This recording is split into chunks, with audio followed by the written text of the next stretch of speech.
Olá! O Unipamp Entrevista de hoje deseja apresentar uma pesquisa da universidade coordenada pela professora Pamela Carpes, do campus Uruguaiana, e que nos ajuda a compreender as reações do nosso cérebro neste período de isolamento social. Seja bem-vinda, professora. Você Muito lidera um obrigada. grupo que desenvolve pesquisas na linha de neurobiologia da memória. Pode nos contar um pouco sobre essas pesquisas? Sim, é isso mesmo, Emanuele. Aqui no laboratório do campus Uruguaiana, a gente tenta entender principalmente como o cérebro aprende, que estruturas cerebrais estão envolvidas nos processos de aprendizagem, de consolidação da aprendizagem, de lembrança, de persistência de uma memória, ou até mesmo de esquecimento de uma memória. Então, a gente procura entender o que está acontecendo no cérebro nessas específicas situações. E, professora, esses estudos que a senhora desenvolve nos ajudam a entender como o nosso cérebro reage a este momento atípico que a gente está vivendo e se ajudam como que isso ocorre? Sim, nos ajudam a entender isso, porque uma das memórias que a gente estuda, a memória ela existe em várias formas e tipos, né? A gente pode classificar de acordo com o tempo que as memórias duram, com o tipo de memória que a gente está falando. E uma das memórias que a gente mais estuda são as memórias relacionadas ao medo, né? Então a gente faz experimentos tentando entender como que o cérebro reage ao receber informações que geram algum tipo de medo ou de ansiedade, né? Quais são as estruturas que estão envolvidas, quais são as substâncias químicas que estão envolvidas no processamento dessa informação, né? A gente estuda muito os neurotransmissores, que são essas substâncias que os neurônios, as células do sistema nervoso utilizam para se comunicar. Então, ao estudar memórias de medo, a gente consegue entender como que o cérebro une toda a informação que ele está recebendo e processa essa informação e acaba então exibindo, a pessoa acaba exibindo comportamentos relacionados a esse tipo de informação. Se a gente trazer isso para o momento atual, né, a gente está vivendo um momento extremamente atípico e que gera em todos nós algum nível de ansiedade, de medo, de incerteza com o futuro. Então, essas informações todas que a gente recebe, elas chegam em diferentes regiões do nosso cérebro, mas para dar sentido ao que está acontecendo, elas precisam ser integradas. E a gente sabe que existe uma estrutura do nosso cérebro que é essa parte mais perto da testa, assim, que nós chamamos de córtex pré-frontal, que é a parte do cérebro que tem esse papel de processar, unificar as informações que chegam no cérebro, processar elas e buscar sentido para aquilo que está acontecendo. Então, para isso, essa região do cérebro se comunica com várias outras regiões.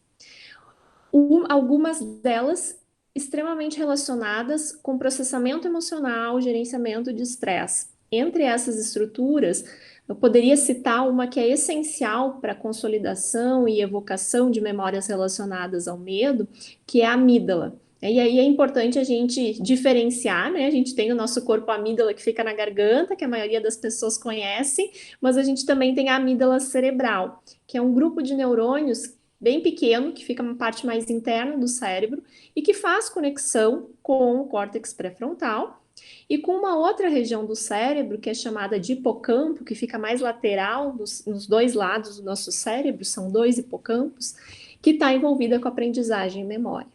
Então, quando chega essa quantidade toda de informações que a gente está recebendo no momento atual, informações que geram angústia, que geram medo, né? A gente nunca viveu, a nossa geração nunca viveu uma pandemia como essa. A gente não conhece esse vírus, a gente não tem vacina, a gente não tem tratamento. Então, isso gera incertezas e gera algum nível de medo. A gente ativa todo esse circuito que vai unificar essas informações de emocionais, né, com as nossas informações de memória, e isso vai gerar respostas comportamentais. Eu acabo tendo, no momento que eu ativo esse circuito todo, acionamento, digamos assim, de circuitos fisiológicos, de processos e sistemas que são normais em uma situação de medo ou de angústia, que inclui o que a gente chama de sistema de luta ou fuga, né, que vai liberar adrenalina no nosso corpo e preparar o nosso corpo para uma situação de luta ou fuga. E também respostas relacionadas ao estresse, como a liberação de hormônios, entre eles um bastante conhecido é o cortisol. Esse conjunto de alterações É normal, é importante pontuar isso, né? É importante que a gente tenha essas respostas de defesa, e mesmo numa situação como que a gente está vivendo, é importante ter algum nível de medo para que a gente possa também se proteger, não se expor tanto a esse vírus ou a essa situação toda que a gente está vivendo.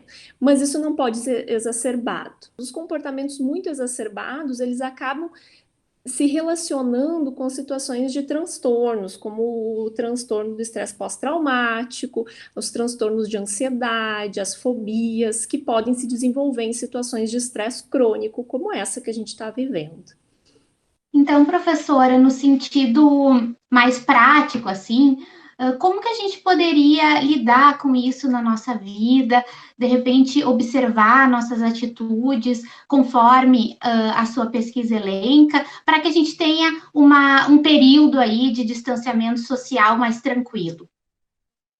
Então, Emanuele, o nosso cérebro ele tem várias propriedades, essa capacidade de aprender é uma delas, mas uma propriedade que nesse momento ela é extremamente pertinente é a capacidade de resiliência que o nosso cérebro tem, de adaptação às diferentes situações, que a gente costuma chamar na neurobiologia de flexibilidade cognitiva. A gente pode aprender e mudar os nossos comportamentos de acordo com a situação que a gente está vivendo. Então, como eu disse, é normal a gente ter algum nível de ansiedade nesse momento. De uma hora para outra mudou a nossa relação com o outro. A gente precisa estar mais distante, a gente precisa evitar interação social presencial. Então, a gente precisa buscar formas, por outro lado, de manter algum tipo de interação. O ser humano é um ser que precisa de socialização, enquanto tem esses estudos na área do medo que nos ajudam a entender o momento, também tem muitos estudos relacionados à interação social que mostram que o isolamento social ele causa muitos prejuízos para o cérebro e consequentemente para a nossa vida, né?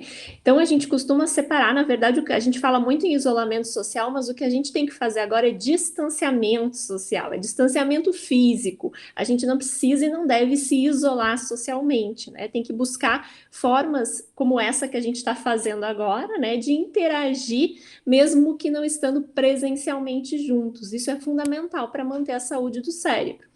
E aos poucos o nosso cérebro vai se adaptando a essa situação que a gente está vivendo. Então, professora, eu agradeço a nossa conversa, os seus esclarecimentos. E você acompanhe o programa Unipampa Entrevista pelas redes sociais da universidade. Até logo!